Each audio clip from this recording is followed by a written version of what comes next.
एक और एक प्रधानमंत्री 50,000 करोड़ का नुकसान सह करके भी देश के नागरिकों का जीवन बेहतर कर रहा है और दूसरी ओर आप 2,000 करोड़ रुपए की चुनौती दे रहे हैं। सरकार जैसे नागरिकों ने नरेंद्र मोदी और भारतीय जनता पार्टी को चुना है, वैसे ही आपको भी चुन के भेजा है। ये काम तो आपको खुद कर लेना चाहिए था। नहीं किया तो कोई बात नहीं, पेट्रोल से शुरू करिए, वैट हटा दीजिए और मांग करिए और कहिए कि वैट को जीएसटी में शामिल कर लिया जाए। जो हमारे लोकप्रिय प्रधानमंत्री माननीय नरेंद्र मोदी जी ने देश के 144 करोड़ नागरिकों को गुड्स एंड सर्विस टैक्स में विभिन्न स्लैबों को समाप्त करके और विभिन्न वस्तुओं के टैक्स के दर में कमी करके नागरिकों को ऐतिहासिक लाभ पहुंचाया है। विशेष रूप से त्योहार के समय दीपावली, दशहरा सब कुछ हमारे सामने है और आज तो झारखंड का एक बहुत बड़ा त्योहार है करना उत्सव। आभार प्रदर्शित करने के लिए हम लोगों ने इस पत्रकार वार्ता को आयोजित किया है। इस टैक्स की दरों को कम करने से भारत सरकार को मिलने वाले राजस्व में प्रतिवर्ष 50,000 करोड़ की कमी आएगी। आपने गौर किया होगा, जब माननीय प्रधानमंत्री ने इनकम टैक्स की स्लैब बढ़ाया था पिछले बजट में, 2.5 लाख से बढ़ा करके 12 लाख तक की छूट दी थी, तब भी तकरीबन 3 लाख करोड़ रुपए की राजनीति की कमी आई थी और उतनी बड़ी छूट देने के बावजूद भारत के विकास दर पे कोई प्रभाव नहीं पड़ा। भारत उस समय भी दुनिया की सबसे तेज विकसित होने वाली अर्थव्यवस्था थी और आज भी है। अप्रैल से जून तक के जो आंकड़े सामने आए हैं, दुनिया में औसत विकास की दर 3% है और भारत की विकास दर पिछली तिमाही में 7.8% आई। यानी हमने नागरिकों को छूट भी दिया है, उनके जीवन को बेहतर किया है, उनके हाथ में अधिक पैसा पहुंचाया है और साथ में देश के आर्थिक विकास की गति को भी धीमा नहीं होने दिया है। हम इसी को मोदीनामिक्स कहते हैं। और इसी के दूसरे चरण में जैसा माननीय प्रधानमंत्री ने अपने संबोधन में 15 अगस्त को कहा था, उन्होंने कहा था कि हम देश के नागरिकों को बहुत बड़ा उपहार देने वाले हैं और सचमुच उन्होंने हमारी कल्पना से बड़ा उपहार दिया है। इसलिए हम उनके प्रति आभार प्रकट करते हैं देश के नागरिकों के साथ। समाज का कोई भी ऐसा वर्ग नहीं है और जीवन का कोई भी ऐसा पहलू नहीं है जिसमें लाभ नागरिकों को नहीं पहुंचाया गया। जन सामान्य से उपयोग की जितनी भी सारी चीजें हैं, आपने आज के अखबारों में उनको छापा भी है, आप हमसे बेहतर तरीके से जानते हैं। फिर भी आप किसी वस्तु विशेष के बारे में पूछेंगे तो हम आपको बताएंगे भी। अधिकांश चीज़ों पर हमें बहुत सारी चीज़ों पर तकरीबन 90% ऐसी चीज़ें थी जिनमें टैक्स की दरों को हमने 28% से घटा के 18% और 12% से घटा करके 5% कर दिया है। 28% से 18% का स्लैब 99% चीज़ों पर आया है और 12% से 5% का स्लैब 90% चीज़ों पर आया है। कुछ चीज़ों पर तो हमने टैक्स को शून्य कर दिया है। जैसे जो घरेलू खपत की चीज़ें थी, पहले इस बात की चर्चा होती थी, हमने ऐसी पराठा, रोटी, चपाती, पिज़्ज़ा, ब्रेड, दवाएं, बहुत सारी जीवन रक्षक दवाएं, बहुत सारी अन्य सुविधाएं, इन पर हमने टैक्स को, लाइफ इंश्योरेंस की जो ढेर सारी योजनाएं थी, पूरे के पूरे लाइफ इंश्योरेंस को हमने 0% कर दिया है। यानी एक नागरिक जो लाइफ इंश्योरेंस कराने के लिए 15,000 रुपया का प्रीमियम देता था, आज उसे 12,000 का प्रीमियम देना पड़ेगा। इसी प्रकार से बहुत सारी ऐसी चीज़ हैं, मक्खन है, पनीर है, सूखे मेवे हैं, नमकीन, भुजिया और मिश्रण है, कॉर्नफ्लेक्स और अनाज के फ्लेक्स हैं, अचार है, फल और सब्जी के रस हैं, नारियल का पानी है पर इसकी चीनी है, काफ़ी है, सूप, शोरबा है, जो भी आपके जीवन की उपयोगी चीज़ें हैं, इन सब पर टैक्स की दर को घटा करके 12% से 5% कर दिया गया है। इसी प्रकार से ढेर सारी अन्य चीज़ें, टॉयलेट के साबुन, tooth powder, toothpaste, dental floss, toothbrush, hair oil, shampoo, कंघी, हेयर पिन, बच्चों को दूध पिलाने वाली बोतल, रसोई के बर्तन, सिलाई मशीनें, पुर्जी, मिट्टी के तेल, बच्चों के पढ़ाई में काम आने वाली पाठ्य पुस्तकें, नोटबुक, मानचित्र, Atlas, pencil, pastel, charcoal, pencil sharpener, कागज के डब्बे, कागज के बनी ट्रे, इन सब की दर हमने 12% से घटा करके 5% कर दिया है। बहुत सारी दवाएं, चिकित्सा का जो ऑक्सीजन, डायग्नोस्टिक जो जांच की जो किट्स होती हैं, जो थर्मामीटर आम जीवन में प्रयोग होता है, जो ग्लूकोमीटर आजकल बहुत ज़्यादा प्रयोग होता है, इन सब की दर को हमने 5% पर ला दिया है। किसान और सिंचाई के जो ढेर सारे उपकरण होते हैं, जैसे ट्रैक्टर हैं, ट्रैक्टर के टायर ट्यूब हैं, ट्रैक्टर के पुर्जे हैं, हार्वेस्टर है, थ्रेशर है, मिट्टी तैयार करने और खेत की मशीनरी है, मुर्गी पालन और मधुमक्खी पालन की जो मशीनरी है, जो सिंचाई के लिए स्प्रिंकलर का प्रयोग होता है, जो हैंड पंप हैं, जो खाद पीने वाली मशीनें हैं, इन सब पर हमने टैक्स की दरों को घटा करके 12 से 5% कर दिया है। जो दोपहिया वाहन, छोटी कारें, तिपहिया वाहन, यात्री वाहन, इंजन के पुर्जे, साइकिलें, साइकिल के पुर्जे, ऑटो कंपोनेंट्स, इन पर हमने टैक्स की दरों को 28% से घटा करके 18% कर दिया। इसी प्रकार से जो टेलीविज़न सेट्स हैं, मॉनिटर्स हैं, एयर कंडीशनर्स हैं, डिश वाटर्स हैं, जो सौर वाटर हीटर और सिस्टम में सोलर कुकर है, इन सब पर हमने टैक्स घटा करके 18% लाने का काम किया है। कुछ चीज़ें ऐसी हैं जो विलासिता की चीज़ें मानी जाती हैं, जो उपयोग न की जाए तो अच्छी होती हैं, उनके उपयोग में थोड़ा बहुत दर बढ़ाया गया है। लेकिन सच्चाई यह है कि वो बढ़ी हुई दर दिख तो रही है कि हमने बढ़ा करके उनको 40% कर दिया। लेकिन चूंकि सरकार ने निर्णय लिया है कि जो 22% का सेस हम आवश्यक रूप से इन सारी चीज़ों पर लगाते थे, हम इस 22% के सेस को समाप्त करने वाले हैं। इसलिए 28 और 22 कुल मिलाकर के वो 50% का टैक्स दिया करते थे, उनका भी टैक्स घर अब अधिकतम 40% आ जाएगा। जैसा मैंने आपको पहले बताया, सरकार को 50,000 करोड़ का रेवेन्यू कम आएगा, लेकिन हम नागरिकों को विश्वास दिलाते हैं देश के विकास की दर गति घटेगी नहीं, हम विकास की नित्य नए नूतन ऊंचाइयों पर बढ़ते चले जाएंगे। यह देश माननीय प्रधानमंत्री का और उनकी नीतियों का, जिस पर पिछले 11 सालों से देश के 144 करोड़ लोग अनवरत विश्वास कर रहे हैं, उनके प्रति आभार प्रकट करते हैं। ये बड़ी अजीब सी टिप्पणी है सरकार की, और झारखंड के नागरिकों को इस टिप्पणी पर विचार करना चाहिए। हम जनता के जीवन को बेहतर करने में लगे, हम जनता के टैक्स को घटा रहे हैं, हम चीजों को सस्ता कर रहे हैं। हमें 50,000 करोड़ रुपए का रेवेन्यू लॉस हो रहा है। झारखंड सरकार कह दे कि वो जनता की प्रतिनिधि नहीं है। इस संपूर्ण योजना से झारखंड के नागरिकों का जो लाभ होने वाला है, झारखंड के नागरिकों में हाथ में जो अतिरिक्त पैसा आने वाला है, इस पैसे का उपयोग क्या झारखंड की अर्थव्यवस्था में नहीं किया जाएगा?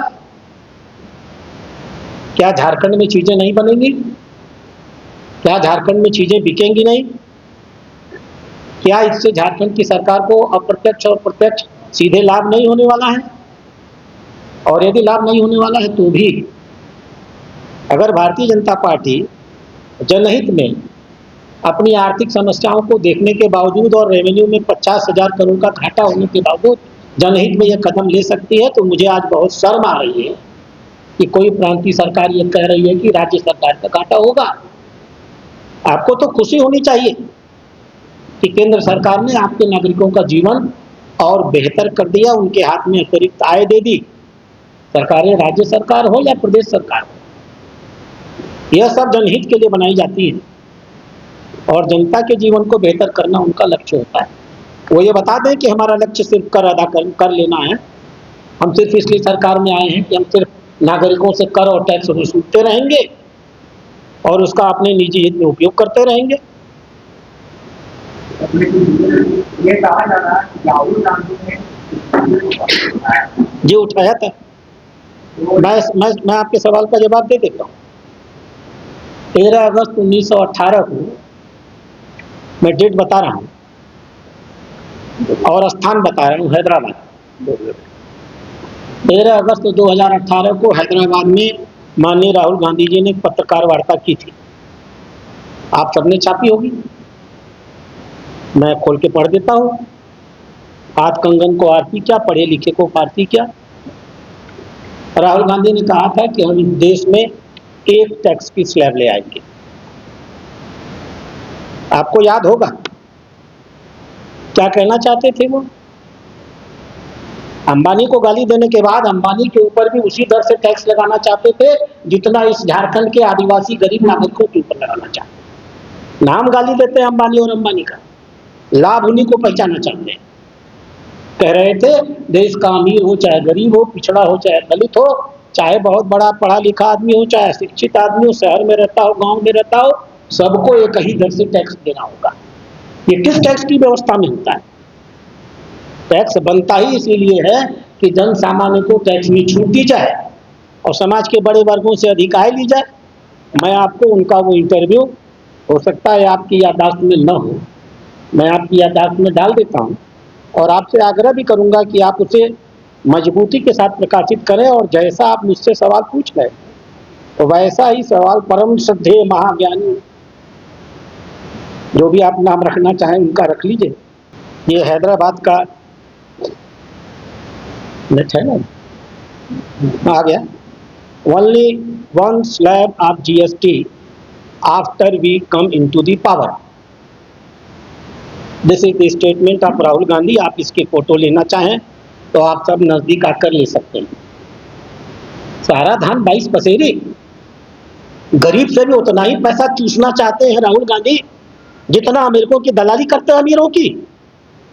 इस देश को उनका जवाब चाहिए और हम मांग करते हैं कि राहुल गांधी सामने आए और बताएं कि अपनी एक टैक्स की दर से वो आज भी सहमत है या नहीं है।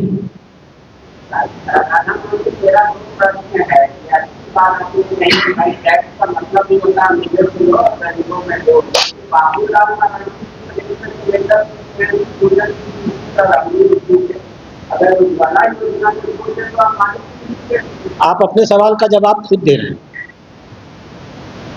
आपने सवाल नहीं पूछा, अपने सवाल का जवाब भी दे दिया। माननीय नरेंद्र मोदी अकेले ऐसे व्यक्ति हैं जो जब प्रधानमंत्री बने तो उन्होंने देश के नागरिकों का आग्रह किया कि वह नागरिक जो पिछले 65 सालों से गरीबों का हिस्सा एलपीजी सिलेंडर में लूट रहे थे और गरीबों के बराबर मूल्य पर गैस लेने का काम कर रहे थे, ऐसे नागरिकों की आत्मा जगनी चाहिए और उन्हें मना कर देना चाहिए कि हम इतने सस्ते में गैस नहीं लेंगे। भूदान आंदोलन के बाद नरेंद्र मोदी का यह पहला दूसरा सबसे बड़ा आंदोलन था और 3 करोड़ लोगों ने, यहाँ बैठे हुए मंच पर हर उसके आदमी होंगे, हम सबके पास एक सर्टिफिकेट है, 3 करोड़ लोगों ने इस बात की घोषणा किया था कि हमें सस्ते दर में एलपीजी नहीं चाहिए, हम अपना कनेक्शन फोरगो करते हैं, हमें बाजार के दर पर सिलेंडर दिया जाए। और सरकार ने हमें धन्यवाद के लिए फोरगो करने के लिए एक सर्टिफिकेट भी भेजा था, आप सबको मिला होगा। आज हम गरीबों को जो उज्ज्वला योजना में, और एक दो योजना नहीं है दोस्तों, 12 करोड़ कनेक्शन दिए गए हैं।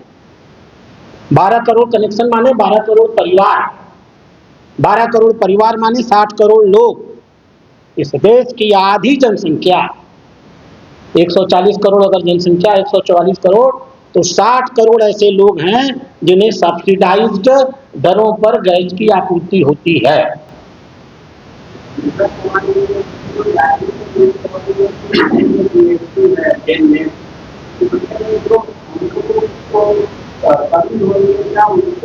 मैं ऐसे राज्यों के सभी नागरिकों से आग्रह करूंगा, उन्हें सड़कों पर आना चाहिए, अपनी सरकारों के विरुद्ध आंदोलन करना चाहिए और अपने सवाल सरकारों से प्रश्न खड़ा करना चाहिए।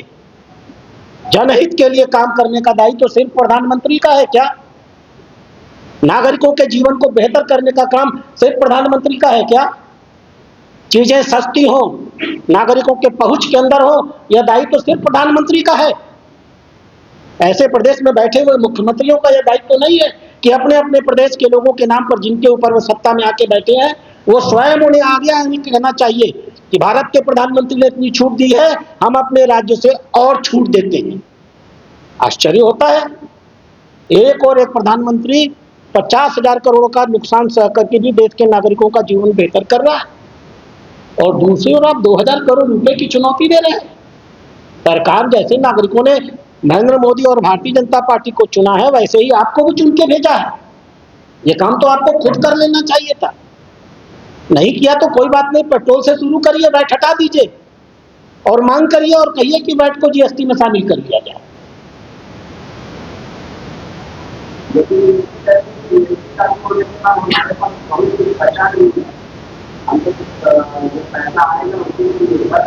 देखिए, ऐसा है, जो लोग कमी का रोना रोते हैं वो अपने भ्रष्टाचार को छिपाने का काम करते हैं। सरकार पहले भी थी, दिन भर रोते थे लोग। आज हमारी सरकार है, हमने तो कभी रोना रोया ही नहीं। देश के विकास की गति बढ़ती चली जा रही है। लाखों लाखों करोड़ रुपए हम न जाने कहां से ला करके देश के विकास में लगाते चले जा रहे हैं। आप सरकार में बैठे हो और अगर आपको संसाधन इकट्ठा करने की क्षमता नहीं है तो आपको सरकार छोड़ देनी चाहिए। हम आएंगे और हम व्यवस्था कर लेंगे इन्हीं संसाधनों में झारखंड के नागरिकों के बेहतर जीवन के लिए। हम नागरिकों से आग्रह करेंगे और हम तैयार हैं इस बात के लिए, और हम चुनौती देते हैं झारखंड की सरकार को। आप नहीं चला सकते हैं सरकार, हट जाइए। हम इन्हीं संसाधनों पर झारखंड के नागरिकों का बहुत बेहतर जीवन करके दिखा देंगे।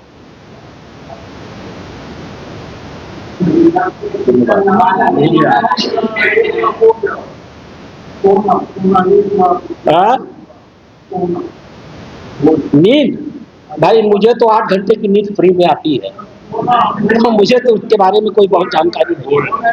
हाँ, गोल्ड गोल्ड गोल्ड क्या गोल्ड?